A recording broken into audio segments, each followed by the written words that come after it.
तो इस जीवन के महत्व को आप समझिए, ज़्यादा लोभ लालच में मत पड़िए।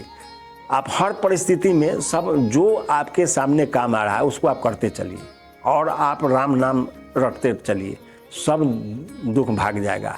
आजकल सारे जो युवा वर्ग हैं, सारा खास करके नौजवान लोग, हमारे भाई बहन, ये लोग ज़्यादा भटक गए। इन लोगों को भटकने के कारण क्या हुआ जी, इन लोगों को दिशा ही नहीं मिल रहा है। अब दिशा भी कहीं मिल रहा है तो वो गलत दिशा दे रहा है। आजकल जो ज्ञान बताने वाले लोग हैं वो सब अपना अपना पेट भरने में लग गए। वो सब आपका कल्याण हो चाहे नहीं हो, वो अपना कल्याण कराने में लगे हुए हैं, जो किस तरह से उनका कल्याण हो जाए। तो करते क्या है जी, आपको एक से एक लोग बताएंगे। ये आइए, आपको परीक्षा में फर्स्ट करना है तो एगो जंतर ले लीजिए, आप 5,000 के जंतर है, पहनिएगा कि सारा क्वेश्चन आपको परीक्षा के समय अपने मन याद हो जाएगा।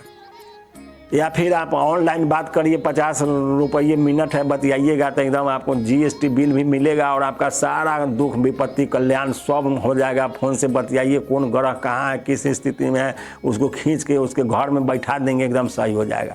अरे ये सब करने से कहीं ज़िंदगी बदला है? यदि आप ग्रह के खींच के बैठा रहे हैं तो फिर दूसरे को क्यों ठग रहे हैं? 50 रुपया मिनट में जब आप दूसरे के ग्रह को उसके घर में बैठा रहे हैं तो आप अपना ग्रह को क्यों नहीं अपने घर में बैठा रहे हैं?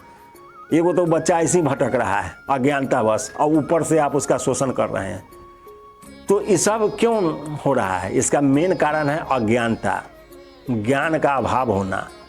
यदि यह ज्ञान माता पिता के द्वारा बच्चों को दिया जाए जी, एक भगवान के सिवा संसार में सब बेकार है। यदि भगवान का नाम जप कर रहे हो, कोई संत महापुरुष गुरु यदि मिल रहे हैं तो उनका सेवा करो, तो उससे तुम्हारा कल्याण हो जाएगा। वो तुमको मोक्ष के मार्ग बताएंगे, वो तुमको ज्ञान के मार्ग बताएंगे, जिससे तुम्हारा चहुमुखी विकास होगा। तो इस तरह से तो वो बता ही नहीं रहे हैं, इसलिए कि वो खुद भटके हुए हैं। जब वो खुद करने लगेंगे तब न उसकी महिमा को समझेंगे। तो समझ नहीं रहे हैं। वो धर्म के माने समझ रहे हैं कि भाई सत्यनारायण भगवान के पूजा कर लिए तो सोमवार के दिन जल ढार लिए, तो कभी रुद्राभिषेक कर लिए, तो कभी एकादशी कर लिए, तो कभी मंगल कर लिए, तो समझ गए कि हम बहुत बड़ा धार्मिक होगा। ये सब धर्म का एक सहायक अंग है। ये सब से आपको भगवान को कोई लेना देना नहीं है। ये सब शरीर शुद्धि का एक मार्ग है।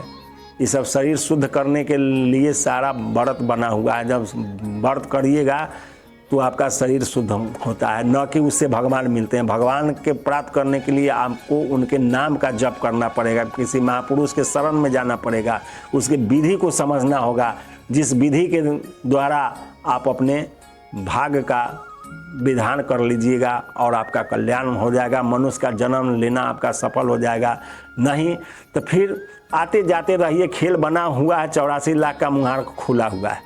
भटकते रहिए, हर जन्म में मकान दुकान बनाते रहिए और आते जाते रहिए। यदि हाथी गधा कुत्ता बन गए तो होटल मोटर और थिएटर सब किनते या बनाते रहिए।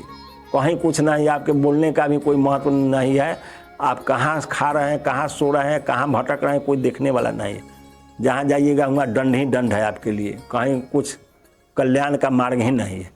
इसलिए सब को आप त्याग करके, सारे लोभ लालच को छोड़ करके एक प्रभु के शरण ग्रहण कीजिए और राम राम जपिए, सारा दुख भाग जाएगा। सारा परिस्थिति जो बिगड़ा हुआ है सब संभल जाएगा। विशेष चिंता मत करिए, जो समय बीत गया पीछे का उसको छोड़िए और आगे से जब से जागो तब से सवेरा। आप आज से अभी से लग जाइए, अभी से आपका कल्याण होने लगेगा। इसलिए भगवान श्री कृष्ण अर्जुन को कहें, जो अर्जुन पापियों से भी तुम यदि अधिक पाप करने वाला है, फिर भी ज्ञान रूपी नौका द्वारा तुम निसंदेह पार कर जाएगा। ज्ञान रूपी नौका क्या है? प्रभु का नाम है। नाम जपने लगिए, आप इस संसार से पार कर जाइएगा आनंद से। आपका यहाँ भी सही रहेगा और यहाँ से जहाँ जाइएगा वहाँ भी सही रहेगा। सब जगह चहुँ दिशा मंगल होने लगेगा, मंगल ही मंगल।